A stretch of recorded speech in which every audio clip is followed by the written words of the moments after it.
What's going on, guys? Welcome to your 13th and last part of our animation tutorials for now. And in this tutorial we're going to be finishing up this Bucky class and finally running our animation that we have been working so hard for. So let's just make one more method, the draw method, and this is going to be the easiest method ever.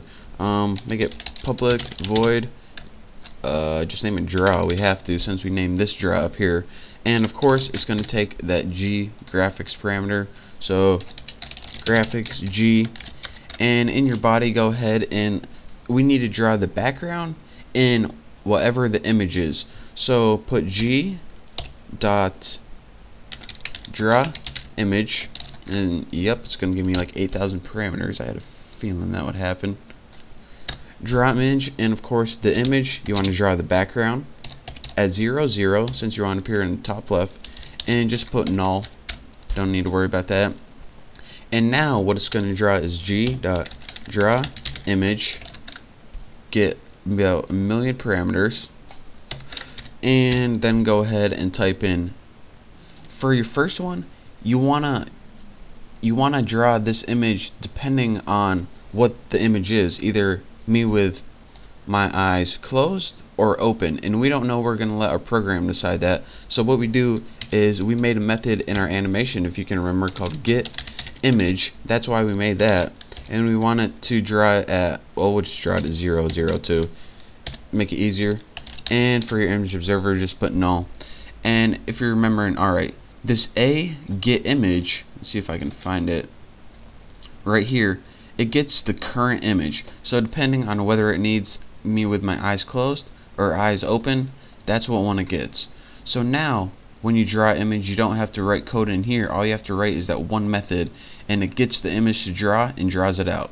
So that is actually all we need to do for this tutorial, all the coding. The only thing I'm going to do now is test this baby out, and I know you guys can't see it, but let me tell you if it works. Yep, what I see is my background gradient and me with my eyes closed, eyes open, eyes closed, eyes open, eyes closed, eyes open. And it does that for 5 seconds. So that's why your screen turned black for 5 seconds. And here's a little visual representation of what I'm actually seeing.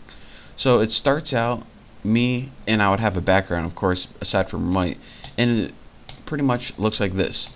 Eyes closed, eyes open, eyes closed, eyes open, eyes closed, eyes open. And I took these screenshots before, so you know, that's why I'm able to do this. But I know you guys can't see when I show you on this tutorial.